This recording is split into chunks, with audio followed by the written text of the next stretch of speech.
अगर तुम्हें भूतों से डर नहीं लगता तो मैं तुम्हें एक चैलेंज देता हूं। 21 दिन तक हर रात सोने से पहले लाइट बंद करके कथा अनसुनी की कहानियां सुनो। हेडफोन लगाओ और बस सुनते रहो, और फिर 21वें दिन आकर कमेंट में बताना कि तुमने ये चैलेंज पूरा किया या नहीं।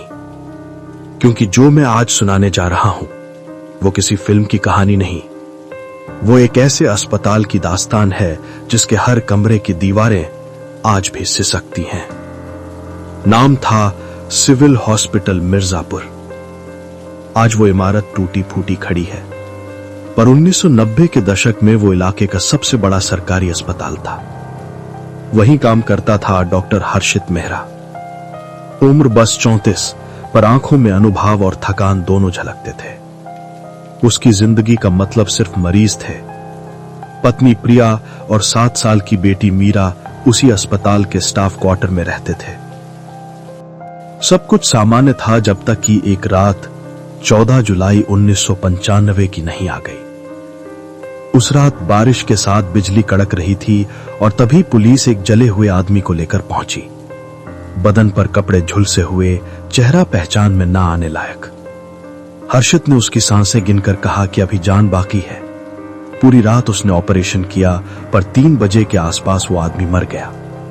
उसके पास कोई कागज, कोई नाम नहीं। स्टाफ ने लाश को मॉर्ग में रखा और चले गए। सुबह नर्स ने देखा कि फ्रीजर खुला है और लाश गायब है।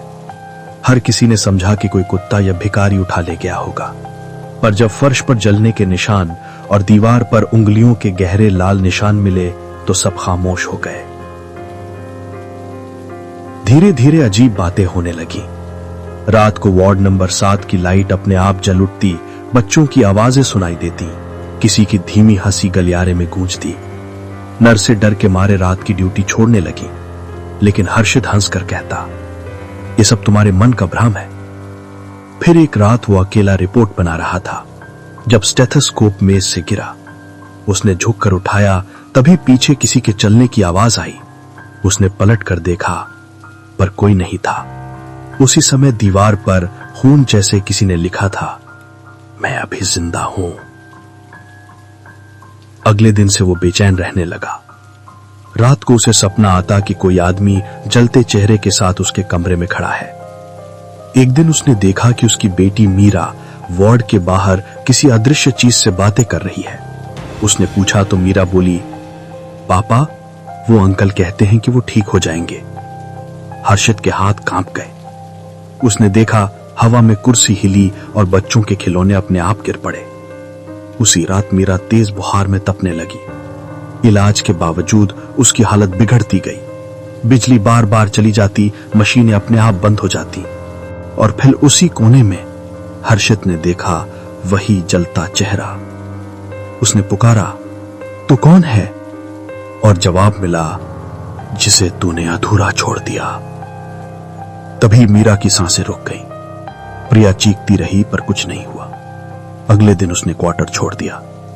हर्षित अकेला रह गया और कहने लगे कि अब वो खुद भी किसी और दुनिया में आधा जी रहा है। कुछ महीने बाद अस्पताल में आग लग गई।